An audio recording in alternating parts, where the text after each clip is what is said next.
pasal 12 ayat yang pertama. Saya beri judul, layanilah Allah atau layanilah Tuhan dengan tubuhmu. Atau tubuh saya dan juga tubuh saudara. Oke, mari kita baca firman Tuhan ini bersama-sama. Sudah ketemu semua ya? Amin. Mari kita mulai 2-3. Karena itu, saudara-saudara, demi kemurahan Allah, aku menasihatkan kamu supaya kamu mempersembahkan tubuhmu sebagai persembahan yang hidup, yang kudus, dan yang berkenan kepada Allah. Itu adalah ibadahmu yang sejati. Saudara perhatikan kalimat terakhir di situ adalah itu adalah ibadahmu yang sejati.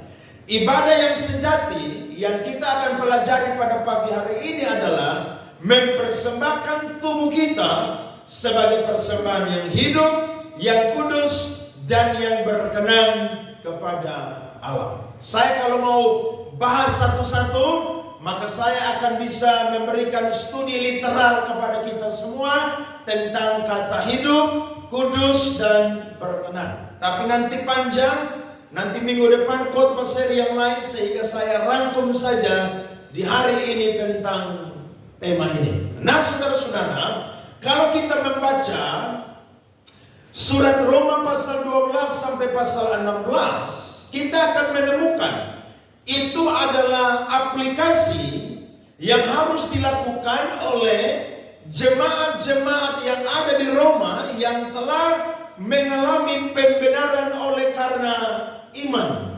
Sebab kalau saya dan saudara baca Roma pasal 1 sampai pasal ayat yang ke-11, di situ Rasul Paulus menjabarkan tentang dosa-dosa umat manusia. Tetapi saudara-saudara, karena kasih karunia Allah, maka manusia itu dibenarkan oleh iman.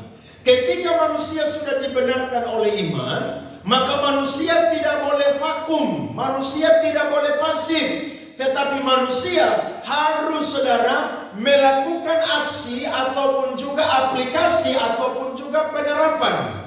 Sehingga firman Tuhan hanya tidak bersifat doktrinal saja, tapi firman Tuhan pun juga mengajak saya dan saudara untuk mempraktekkan firman Tuhan. Amin. Apa gunanya saya dan saudara dengar doktrin banyak-banyak, dengar pengajaran banyak-banyak, tapi tidak mau lakukan? Mendengarkan ajaran-ajaran atau doktrin-doktrin itu sangat perlu. Tetapi saudara-saudara harus disertai dengan apa? Dengan prakteknya. Nah pagi hari ini saya dan saudara akan melihat di dalam pandangan iman Kristen tentang tubuh. Kita akan menemukan bahwa ada dua pandangan saudara-saudara. Pandangan yang pertama itu adalah pandangan dikotomi, dan pandangan yang kedua adalah pandangan trikotomi. Pandangan dikotomi ini berkata bahwa Tuhan itu waktu menciptakan manusia itu hanya terdiri dari dua bagian saja, yakni tubuh dan jiwa. Kenapa tidak ada roh?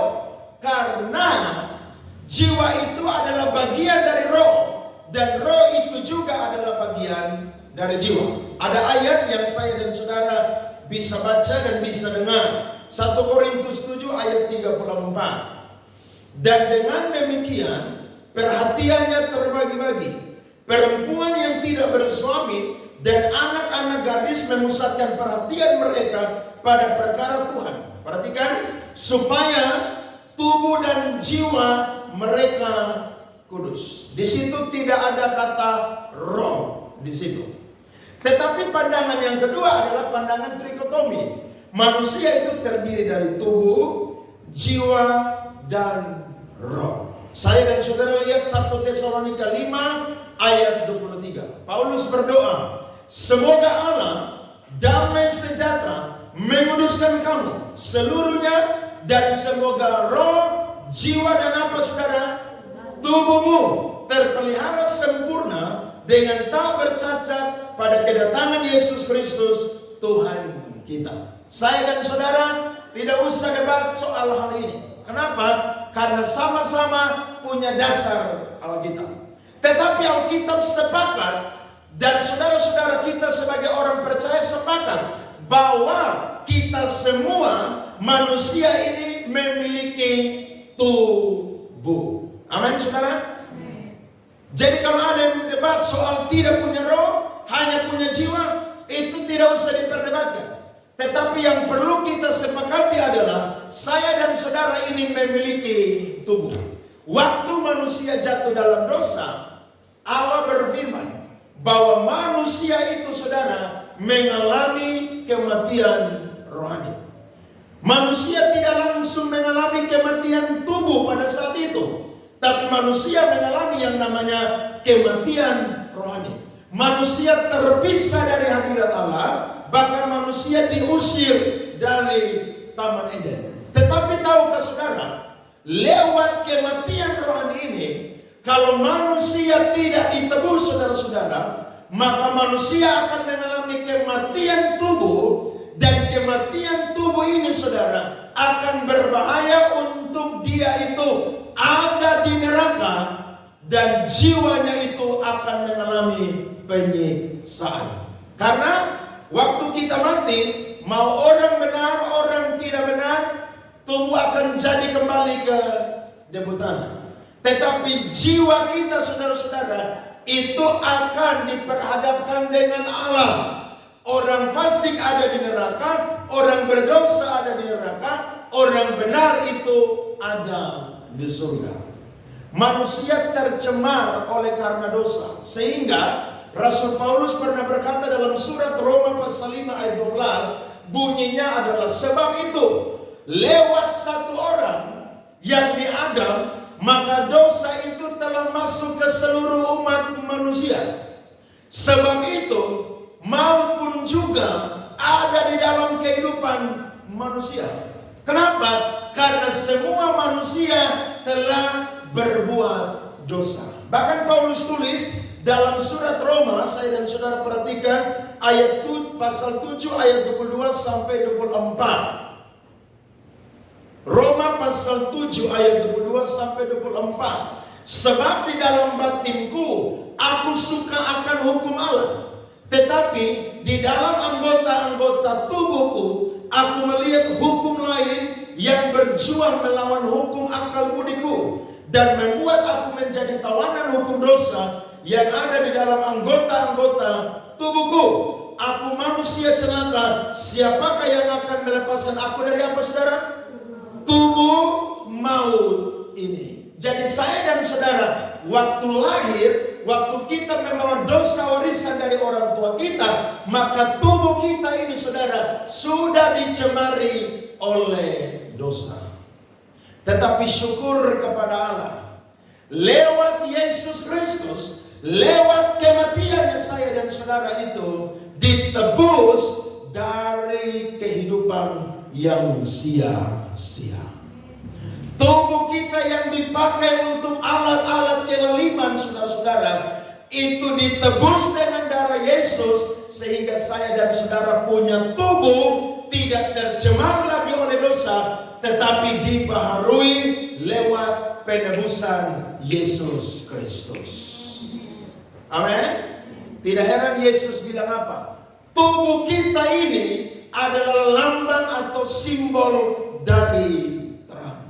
Yesus pernah bilang, kalau matamu gelap, maka gelaplah seluruh tubuhmu. Betul, saudara? Jadi jangan main-main dengan tubuh ini. Kenapa? Karena saya dan saudara sudah mengalami pembaharuan oleh karena kematian Yesus Kristus. Kita baca bersama-sama Efesus 2 ayat 15. Alkitab berkata, sebab dengan matinya sebagai manusia, ia telah membatalkan hukum Taurat dengan segala perintah dan ketentuannya, untuk menciptakan keduanya menjadi satu manusia baru di dalam dirinya, dan dengan itu mengadakan damai sejahtera. Kita ditebus dengan apa, saudara? Dengan darah yang mahal. Petrus bilang dalam 1 Petrus pasalnya yang pertama ayat 18 sampai 19, Sebab kamu telah ditebus dan harganya telah lunas dibayar. Ditebus dengan apa? Dengan darah Yesus. Bukan dengan emas, bukan dengan perak, bukan dengan benda-benda duniawi yang mahal, tetapi dengan darah Yesus Kristus yang sama seperti darah anak domba yang murni. Jadi kita ini adalah orang-orang yang mengalami pembaharuan ketika percaya kepada Yesus. Orang kalau belum percaya kepada Yesus, itu tubuhnya itu masih dicemari oleh dosa. Tetapi orang yang sudah percaya terima Yesus, itu tubuhnya itu saudara dibaharui. Tidak heran Paulus tulis dalam Roma pasal 6 ayat 1-4, waktu saya dan saudara dibaptis, maka saya dan saudara itu dikuburkan bersama dengan Kristus, dihidupkan bersama dengan Kristus, dan dibangkitkan bersama dengan Kristus. Amin. Jadi manusia lama saya dan saudara itu sudah mati. Yang ada saudara hanyalah manusia yang baru. Nah, karena saya dan saudara ini telah dibaharui, tubuh kita ini telah disucikan, pertanyaannya, mengapa saya dan saudara perlu kembali mempersembahkan tubuh kita yang adalah milik Tuhan sebagai persembahan yang hidup, yang kudus dan yang berkenan kepada Allah? Karena itu adalah ibadah yang sejati. Saya akan kasih 2 berkat bagi kita semua pada pagi hari ini. Yang pertama alasannya, karena saya dan saudara itu berhutang kepada Tuhan. Amin.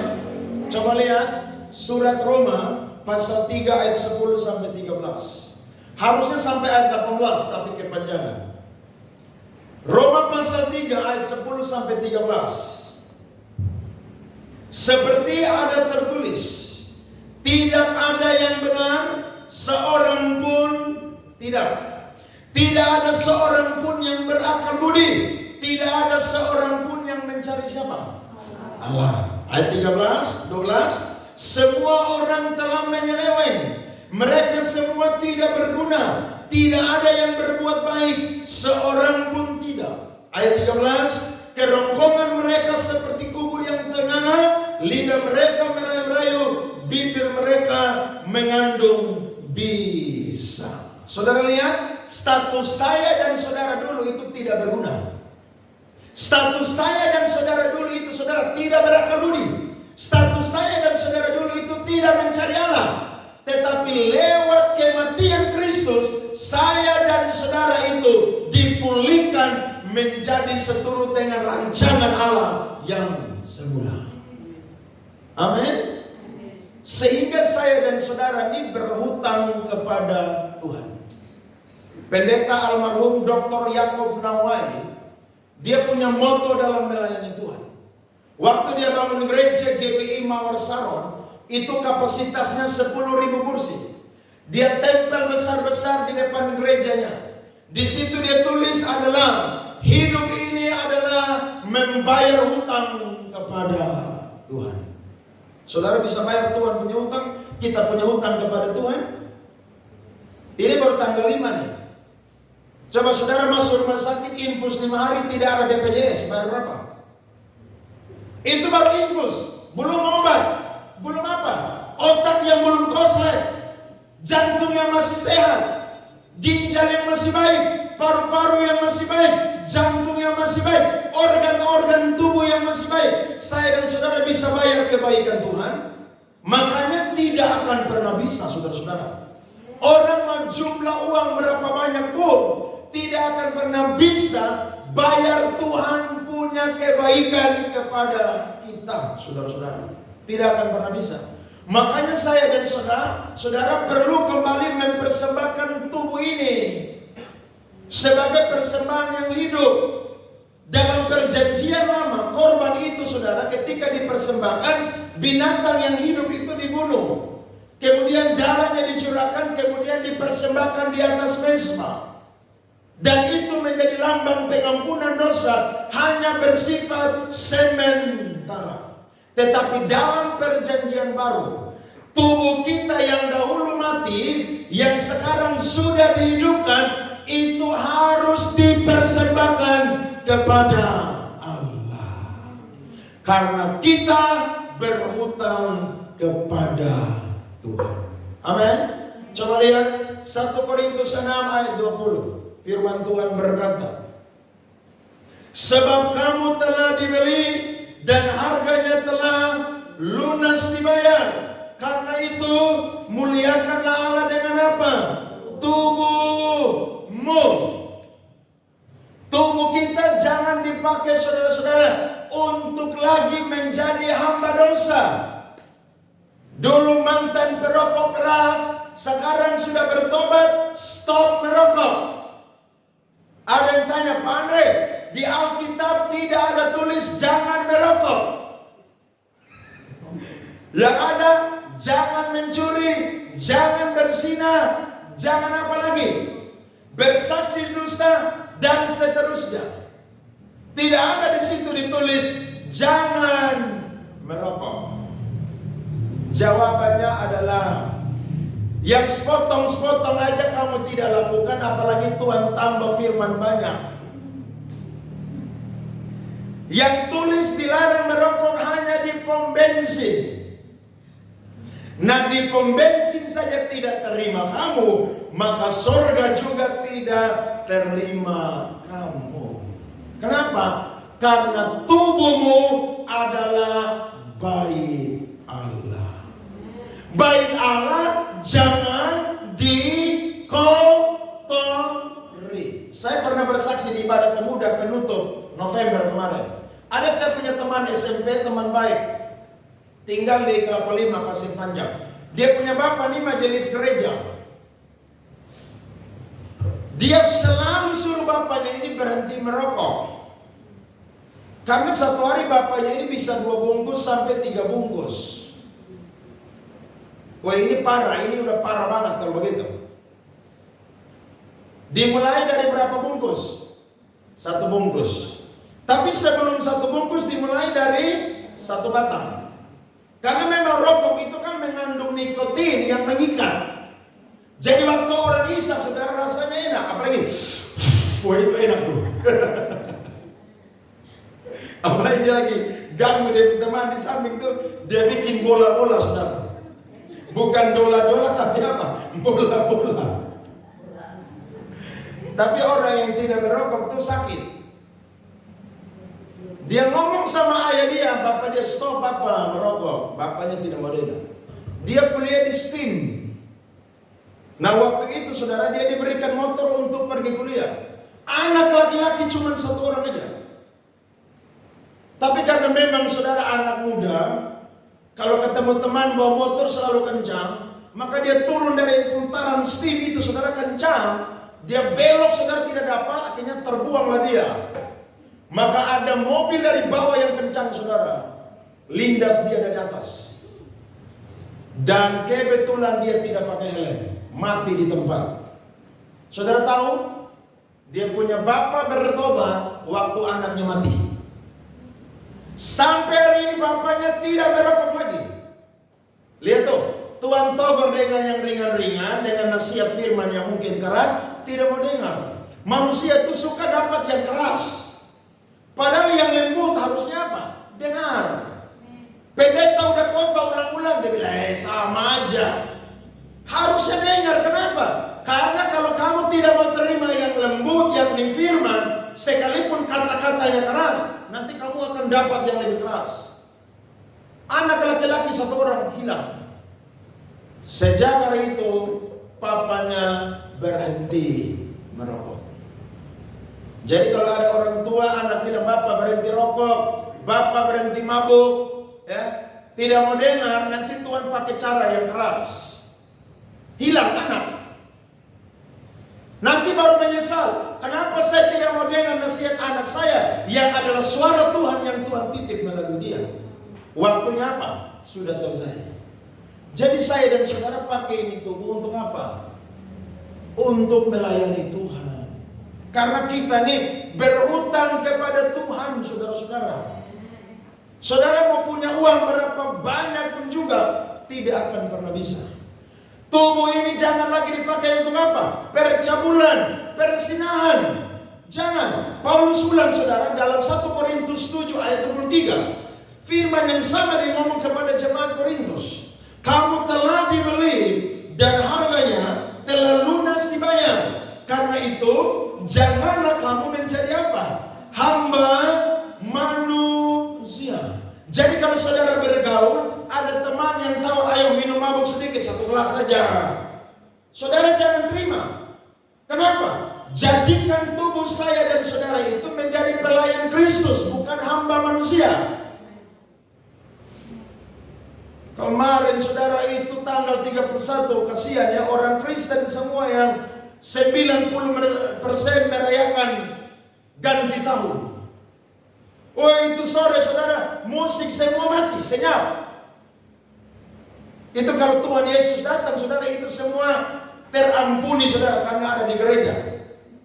Tapi kalau ada di gereja tapi pikiran ada di pesta, maka saudara terangkat dulu, tetap tinggal di gereja. Itu saudara malam bukannya mereka habis doa tidur besok gereja, mereka mabuk sampai pagi. Kita yang mau ibadah tidak bisa tidur. Tepung pang. Kita mau marah, mereka punya lagu sudah nyanyi. Ada yang marah, saudara gak bisa marah. Saudara mau marah, mereka udah kasih sinyal nggak boleh marah. Begitu. Ini orang-orang dunia ini begini. Aduh, tubuh pakai minum mabuk, pakai rokok, pesta pora, ya. Tidak boleh saudara-saudara. Kenapa? Karena kita punya mal ini hanya satu. Waktu Tuhan cipta kita hanya satu malnya saudara, tidak ada dua. Orang yang kembar saja itu serupa tapi tak sama. Pasti ada beda tipis-tipis sedikit. Nah kita punya tubuh ini saudara dipakai untuk melayani Tuhan. Tanggal 29 Desember kemarin saya dan saudara terkejut karena ada pesawat yang berangkat dari Bangkok, Thailand menuju Muan, Korea. Pesawat itu adalah Jeju Air, betul ya? Dia angkut 175 penumpang dan 6 awak kapal. Waktu saya baca dia punya kronologi mau jatuh saudara, aduh saya kaget dan sedih. Kenapa? Karena sisa 6 menit lagi mereka akan landing. Semua penumpang saudara sudah senang, sudah pasang seatbelt dan mereka ada yang sudah berdoa supaya sampai landing dengan selamat. Tapi tahukah saudara, 857 ATC Air Traffic Control dari bandara yang ada di Muan saudara memberi informasi kepada pilot dan kopilot bahwa ada aktivitas sekelompok burung di udara. Pilot dan kopilot tidak bisa melihat karena mereka ada di samping. Tapi tahukah saudara, tiba-tiba aktivitas dari burung yang kecil yang jumlahnya 60 ekor itu saudara tiba-tiba disedot oleh kipas pesawat saudara yang ada di bagian kanan. Maka burung-burung itu saudara terhisap masuk dan akhirnya baling-baling daripada pesawat itu rusak terbakar. Dan akibat terbakar saudara, kabel yang menuju kepada gear ban belakang daripada pesawat itu konslet putus, tidak bisa berfungsi. Waktu landing saudara ternyata bukan roda lah yang mendorong mereka untuk berhenti, tapi badan dari pesawat itu saudara-saudara. 857 diinformasikan 903 pesawat itu tabrak pembatas yang ada di bandara itu. Meninggal 179 orang. Selamat hanya 2 orang pramugari yang pas duduk ada di bagian ekor pesawat. Siapa yang tahu hari mati saudara? Amin. Padahal sudah senang, keluarga semua sudah jemput di ruang kedatangan. Tapi Tuhan berdaulat sehingga kapal pesawat itu saudara harus jatuh, tabrak beton dan 179 orang meninggal. Mumpung masih ada kesempatan, mari bayar hutang kepada Tuhan. Amin. Bayar dengan cara bagaimana Pak Andre? Melayani Tuhan dengan sungguh-sungguh. Jangan main-main melayani Tuhan. Waktu ada kesempatan melayani Tuhan di gereja, saudara pakai. Apapun itu pelayanan. Saudara bisa jadi koster, saudara bisa jadi orang soundman, saudara bisa jadi orang yang membersihkan ruangan gereja atau membersihkan ruangan toilet, saudara bisa jadi singer, jadi WL, main musik, pelayanan apapun, saudara harus pakai untuk melayani Tuhan. Kenapa? Karena tubuh kita ini, saudara, sudah ditebus dengan darah Yesus Kristus. Apalagi masih kuat, mari layani Tuhan, saudara-saudara. Ya, masih segar-segar, masih semangat, layani Tuhan. Kalau saudara semangat bekerja di kantor cari uang, itu mantap. Tapi saudara tidak boleh lupa pakai kesehatan, kekuatan yang ada untuk melayani Tuhan dengan tubuh kita. Pakai ini. Karena saya dan saudara memang berhutang kepada Tuhan. Tidak bisa bayar Tuhan punya pengorbanan. Tidak akan pernah bisa, saudara-saudara. Bahkan kita ada sampai hari ini, sehat sampai pagi hari ini, masih punya pekerjaan, diberkati dalam masa depan. Itu Tuhan yang masih berikan kepada saya dan saudara. Kasih setianya tidak pernah berkurang sedikit pun dalam kehidupan saya dan saudara. Kalau saya dan saudara perhatikan kata mempersembahkan, di situ dia pakai kata Yunani parastesai.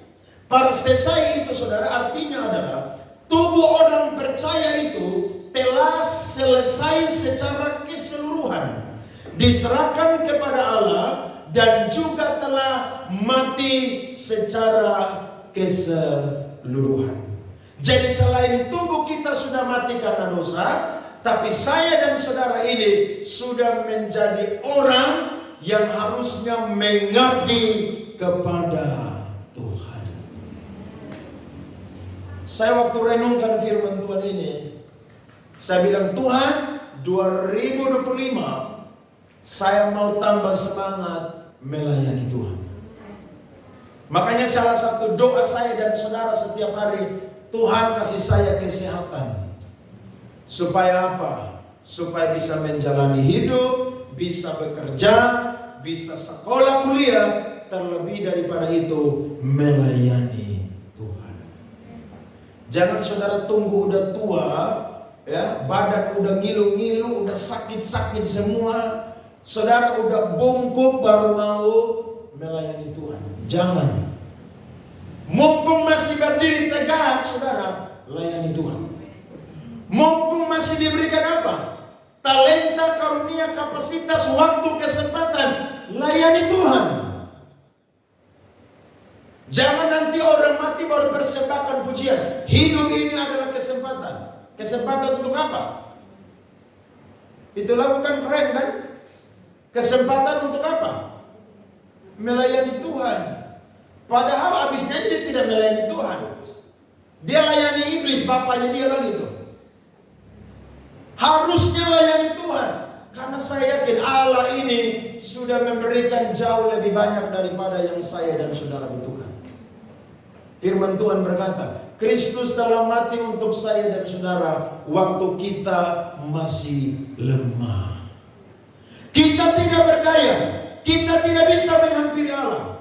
Allah utus anaknya yang tunggal satu-satunya dari surga, supaya untuk mempersembahkan tubuhnya mati di kayu salib hanya untuk menebus saya dan saudara. Sehingga kata ibadah dalam teks ini, saudara, itu menggunakan kata latria. Latria itu, saudara, artinya adalah memiliki kehidupan yang melayani dan berada dalam kondisi memperbudak hidupnya itu kepada Tuhan.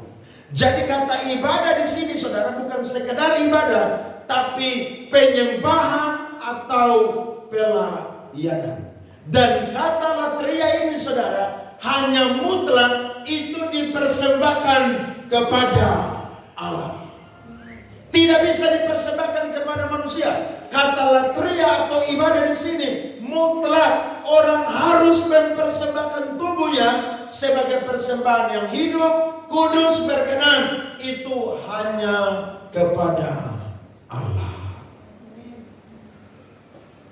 Jadi tubuh kita persembahkan kepada Tuhan. Amin. Persembahkan, saudara-saudara. Kasih kepada Tuhan yang terbaik. Jangan setengah-setengah. Makanya saya dan saudara kalau datang ibadah, ibadah itu bukan untuk mengambil saudara, tapi ibadah itu memberi. Waktu saudara datang ibadah, saudara harus tahu mulai pagi hari ini, saya datang bukan hanya mau terima berkat daripada Tuhan. Berkat itu akan mengikuti saya dan saudara orang percaya, orang benar. Tapi waktu datang ibadah, saudara komit mempersembahkan tubuh kita sebagai persembahan yang hidup, kudus, berkenan kepada Allah. Tidak heran saudara, kata latria ini saudara, itu punya pengertian salah satunya adalah apa? Mengajak orang yang beribadah kepada Tuhan supaya punya motivasi batiniah sendiri untuk merespon kepada Tuhan. Makanya waktu saya dan saudara ibadah, jangan tunggu WL suruh angkat tangan baru angkat tangan. Amin. Waktu saudara nyanyi menyembah, saudara angkat tangan. Tak usah WL bilang mari saya dan saudara angkat tangan menyembah. Tak usah saudara. Kenapa? Karena waktu kita datang ibadah mempersembahkan tubuh kita, maka segenap diri kita itu saudara, itu ketemu dengan Tuhan. Dan orang yang ketemu dengan Tuhan saya percaya akan totalitas saudara. Amin. Orang akan antusias ketemu dengan Tuhan karena dia sedang beribadah kepada Tuhan. Tidak heran orang kalau tidak tahan di hadirat Tuhan, ibadah 1,5 jam, 2,5 jam aja, dia tidak tahan. Wah, orang model begini saudara, lupa bahwa Tuhan itu sudah menyelamatkan dia. Saudara tidak perlu disuruh apa, worship, menyembah. Karena saudara tahu waktu datang ke gereja, saya harus mengucap syukur kepada Tuhan. Saudara tidak perlu ditanya amin. Waktu saudara dengar firman diberkati, langsung amin karena saudara diberkati dengan pesan Tuhan tersebut. Tidak dipaksa-paksa karena saudara latria. Saudara itu menghamba, mengabdi kepada Allah. Saya kalau ibadah dimanapun juga, khotbah di persekutuan Gemit dimanapun juga, saya tuh angkat tangan nyanyi, saudara lompat-lompat tidak pernah jaim-jaim. Daud aja semangat lepaskan jubah nyanyi puji Tuhan. Masa anak Tuhan tidak mau memuji Tuhan? Firman Tuhan berkata, ular naga pun juga Tuhan akan bisa pakai untuk memuji Tuhan. Saudara baca Mazmur 145 pulang. Bahkan kalau saudara tidak mau memuji Tuhan, ini pohon, kayu, batu Tuhan bisa pakai memuji Tuhan. Tidak heran pemazmur bilang dalam Mazmur 150, pujilah Tuhan, hai segala yang bernafas. Jadi waktu datang ibadah, antusias. Amin. Waktu datang ibadah, saudara semangat. Kenapa? Karena kalau saudara tidak antusias, mending saudara tunggu di rumah kalau saudara datang ibadah. Karena saudara datang 2 jam tapi tidak semangat, tidak respon, wow, itu nanti saudara pulang tuh biasa-biasa saja. Tapi waktu saudara datang, saudara bilang, Tuhan, saya mau nyanyi dengan sukacita, saya mau menyembah dengan sungguh-sungguh, saya mau dengar firman dengan semangat dan respon yang tinggi. Saya yakin saudara pulang, firman itu akan tersimpan dalam hati kita. Saudara persembahkan tubuh kita kepada Tuhan. Tubuh ada di gereja, hati, jiwa, roh kita pun juga ada di tempat ini. Sungguh-sungguh untuk beribadah. Persembahkan yang terbaik kepada Tuhan. Orang dunia aja, orang-orang agama lain, kalau mereka mau ketemu dengan Tuhan mereka, tubuh mereka tuh ada yang disiksa saudara. Saya pernah lihat ada satu agama, itu Tuhan mereka yang mereka sembah itu berupa patung. Waktu imam-imam mau ketemu dengan Tuhan mereka yang berupa patung itu, mereka tidak jalan saudara normal, tapi mereka itu akan merayap saudara menggunakan badan mereka. Dan itu jaraknya saudara sangat jauh. Sampai waktu mereka ketemu dengan Tuhan mereka yang berupa patung, itu badan mereka itu sudah berdarah-darah. Tidak heran, waktu Elia perang Nabi lawan 450 Nabi Baal, mereka sampai coret-coret badan mereka kan. Sampai berdarah-darah supaya apa? Supaya dewa mereka, Tuhan mereka itu apa? Dengar. Saudara lihat, orang mau ketemu Allah mereka yang berupa patung saja, mereka tuh sungguh-sungguh. Mereka tuh apa? Habis-habisan. Nah, kita orang Kristen tidak ketemu Allah yang mati. Kita ketemu Allah yang hidup. Maka saya dan saudara, sadarlah, harus sungguh-sungguh, habis-habisan untuk Tuhan. 2025, jangan pakai tubuh kita untuk menjadi hamba dosa lagi. Jangan pakai tubuh kita untuk menjadi hamba dunia lagi. Jangan pakai tubuh kita untuk memuaskannya. Tapi pakai tubuh kita untuk melayani Tuhan. Karena yang pertama, saya dan saudara berhutang kepada Tuhan. Apalagi rawat tubuh untuk memuaskan keinginannya, itu lebih berbahaya saudara. Zaman sekarang ini zaman edan. Semua orang mau putih habis. Jadi kalau sudah kulit putih bersyukur.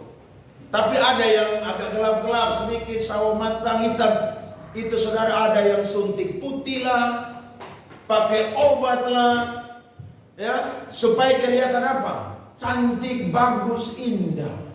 Semua orang fokus kepada apa? Lahiriah. Dia lupa yang paling utama itu adalah batinia. Tidak heran Paulus bilang apa? Manusia badania kami dari hari ke hari semakin merosot. Tetapi manusia batinia kami dibaharui dari hari ke hari. Yang buat saudara semangat manusia lahiriah atau manusia batinia? Manusia batinia dari dalam yang buat saya dan saudara itu semangat. Bukan karena saudara pakai make up yang bagus terus saudara semangat. Bukan saudara punya penampilan pakaian yang bagus terus semangat. Tidak. Semangat sukacita saudara selalu dimulai dari mana? Batinia. Biar saudara tidak ada apa-apa, tapi kalau saudara bilang saya mau ketemu Tuhan, wah itu saudara girangnya itu luar biasa. Belajar dari Sakeus kan? Waktu dia mau ketemu Tuhan Yesus, dia penasaran Yesus ini orangnya itu seperti apa. Dia lari saudara. Dan waktu dia lari, dia punya tubuh itu kebetulan pendek, tidak bisa lihat. Dia naik ke atas pohon ara. Dari sekian banyak orang yang mengikuti Yesus yang berkumpul di sekeliling Yesus, ternyata mata Yesus hanya tertuju kepada satu orang. Namanya adalah Sakeus. Yesus bilang, Sakeus turun. Hari ini aku mau menumpang di rumah. Alkitab berkata, Sakeus sangat suka cita. Kenapa? Karena tidak ada satu orang pun yang mau numpang di rumah dia. Hanya Yesus saja yang maha benar itu selalu mau ada di tengah-tengah orang berdosa. Alkitab berkata, Sakeus mengalami pertobatan radikal. Setengah dari milikku kukembalikan kepada orang-orang miskin. Dan kalau ada orang yang pernah saya rugikan, kembalikan berapa? 4 kali lipat. Itu namanya orang sungguh-sungguh berhutang kepada Tuhan. Ada amin? Pakai tubuh kita melayani Tuhan. Karena yang pertama, saya dan saudara berhutang kepada Tuhan. Yang kedua adalah saudara, supaya tubuh yang sempurna itu dapat dipakai untuk membangun pekerjaan Tuhan. Perhatikan Roma 6 ayat 13. Dan janganlah kamu menyerahkan anggota-anggota tubuhmu kepada dosa untuk dipakai sebagai senjata kelaliman. Tetapi serahkanlah dirimu kepada Allah sebagai orang-orang yang dahulu mati, tetapi yang sekarang apa? Hidup. Dan serahkanlah anggota-anggota tubuhmu kepada Allah untuk menjadi senjata kebenaran. Petrus ngomong lagi dalam 1 Petrus pasal 2 ayat yang kelima. Alkitab berkata, dan biarlah kamu juga dipergunakan sebagai batu hidup untuk pembangunan suatu rumah rohani, bagi suatu imamat kudus, untuk mempersembahkan persembahan rohani yang karena Yesus Kristus berkenan kepada Allah. Yang kedua, mengapa kita harus persembahkan tubuh kita sebagai ibadah yang sejati? Supaya saya dan saudara pun juga menjadi anggota-anggota tubuh Kristus yang bisa membangun pekerjaan Tuhan. Ada amin? Ada yang jadi kepala, ada yang jadi tangan, ada yang jadi kaki. Paulus menjabarkan, orang yang ada di dalam tubuh Kristus itu saudara berbeda-beda. Tidak mungkin saudara telinga itu sakit dan tubuh ini tidak merasakan sakit. Betul kan? Telinga sakit saudara, pasti seluruh tubuh itu akan merasakan sakit. Dan ketika bagian tubuh tertentu saudara-saudara yang justru itu tidak diperhatikan, itulah yang paling penting. Ada amin? Saudara punya jari kelingking kan? Ini jari paling kecil, tapi jari ini fungsinya untuk apa? Untuk korek upil di hidung saudara. Paulus bilang justru bagian tubuh yang paling lemah, itulah yang perlu untuk diperhatikan. Itulah yang berguna. Makanya kita ada di gereja saudara, kita ada di sini saudara, fungsi kita tuh harus ada di sini. Saudara lihat kira-kira di gereja ini apa yang kurang. Jangan saya dan saudara hanya seperti parasit yang datang gereja hanya mau apa? Ambil. Datang minta Tuhan berkati, Tuhan berkati, Tuhan berkati. Saudara tidak usah minta berkat pun juga, anak Tuhan tuh pasti diberkati. Orang dunia aja tidak cinta Tuhan diberkati kok. Bisa kaya raya, bisa miliarder, uang banyak, triliun. Saya dan saudara tidak perlu mengemis. Tuhan sudah tahu apa yang kita butuhkan. Bagian kita adalah memberi sumbangsi di mana saya dan saudara itu berada.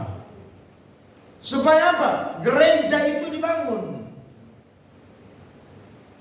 Pendeta tidak mungkin khotbah di sini, WL di sini, main musik di sini, doa berkat di sini, jalankan kolektif. Tidak mungkin. Itu pendeta mati cepat. Iya dong. Tapi ada saudara-saudara, anggota-anggota jemaat tubuh Kristus, saudara melayani Tuhan. Dan melayani Tuhan tidak perlu cari amplop, cari PK, tidak perlu. Gereja mau bayar saudara berapa? Sebesar-besarnya gereja, dia tidak akan pernah mengeluarkan uang yang banyak untuk memberikan persembahan kasih kepada saudara. Kenapa? Karena dia tahu saudara sudah bekerja, saudara bisa punya uang. Kalau memberi pun juga itu penghargaan. Mungkin cuma isi minyak, isi bensin, bahan bakar aja. Tapi yang balas saya dan saudara itu siapa? Tuhan. Kalau Tuhan yang ganti saudara berlipat, lipat, lipat, lipat, lipat kali ganda. Kita tubuh Kristus pakai untuk melayani Tuhan. Saudara lihat apa yang kurang, saya mau melayani deh. Gak usah gengsi-gengsi. Tahun ini saudara komit Tuhan, saya mau pelayanan di Kupang Presenter. Kira-kira apa yang tidak terlayani saya mau layani. Oh mungkin di depan itu belum ada yang jaga parkir. Saya mau daftarkan diri saya untuk apa? Jaga parkir. Saudara dan saya terimage karena orang yang jaga parkir itu biasanya orang yang apa? Punya kerjaan rendah. Nanti habis orang parkir keluar motor 2.000, ada yang kasih 1.000, mobil 5.000, 10.000. Saudara pikir nanti orang anggap saya ini rendah sekali. Saya mau bilang, manusia boleh melihat saudara punya pelayanan kecil, tapi di mata Tuhan itu pelayanan yang besar dan mulia. Amin. Jangan main-main. Semua yang bisa saya dan saudara lakukan untuk Tuhan, itu Tuhan perhitungkan saudara. Itu Tuhan catat, dan Tuhan akan memberi upah kepada orang yang serius dalam pekerjaan Tuhan. Tahun ini saya dorong saudara habis-habisan untuk pekerjaan Tuhan. Ada amin? Habis-habisan. Saudara nggak usah tunggu diperintah. Apa yang saudara bisa buat, saya mau buat untuk pekerjaan Tuhan. Saudara PK dengan keadaan yang ada, kurang di sini, saudara lakukan gitu. Saudara tawarkan diri. Saya selalu bilang di mana-mana, jangan jadi jemaat yang datang gereja hanya panaskan kursi gereja. Tidak boleh. Saudara ada di gereja, buat sesuatu untuk gereja itu. Lakukan sesuatu. Ada yang tidak buat apa-apa, tapi kritiknya paling pertama. Wah, itu harus didoakan khusus itu. Harus buat sesuatu untuk gereja. Gereja belum sempurna. Sampai Yesus datang kedua kali baru gereja itu sempurna. Nah, apa yang bisa saya dan saudara buat, mari kita pakai untuk yang namanya memberi yang terbaik kepada Tuhan. Tidak heran Paulus bilang korban itu selain apa? Hidup tapi apa? Kudus. Paulus singgung dalam 1 Korintus 6 ayat 15. Ayat 18 sampai 20, ayat terakhir. Mari saya dan saudara perhatikan firman. Tidak tahukah kamu bahwa tubuhmu adalah anggota Kristus? Akan kuambilkah anggota Kristus untuk menyerahkan kepada percabulan? Sekali-kali tidak. Jauhkanlah dirimu dari percabulan. Setiap dosa lain yang dilakukan manusia terjadi di luar dirinya. Tetapi orang yang melakukan percabulan berdosa terhadap dirinya sendiri. 19. Atau tidak tahukah kamu bahwa tubuhmu adalah bait Roh Kudus yang diam di dalam kamu. Roh Kudus yang kamu peroleh dari Allah dan bahwa kamu sendiri bukan milik kamu sendiri. Jadi kita pun tubuh diri ini bukan milik kita lagi, milik Tuhan. Dulu kita terjual di bawah kuasa dosa. Tapi waktu Kristus beli kita, harganya lunas dibayar. Saya kasih gambaran sederhana. Saudara tidak mampu beli mobil. Tiba-tiba ada orang bilang begini, besok kita ke dealer ya. Kamu silakan pilih mobil apa saja yang kamu mau, saya belikan buat kamu. Dan orang ini serius. Dia pergi, dia suruh, kamu lihat mobil ini, kamu coba semua, mana yang kamu suka. Saudara pilih mobil ini. Oke, harganya sekian ratus juta atau sekian miliar lah. Dia belikan buat saudara. Saudara tidak punya uang mampu membeli mobil itu. Pertanyaannya, saudara berhutang budi kepada dia atau tidak? Hah? Berhutang budi kepada dia atau tidak? Hutang kan? Atau saudara bilang, oh ini berkat jadi tidak perlu ingat dia lagi.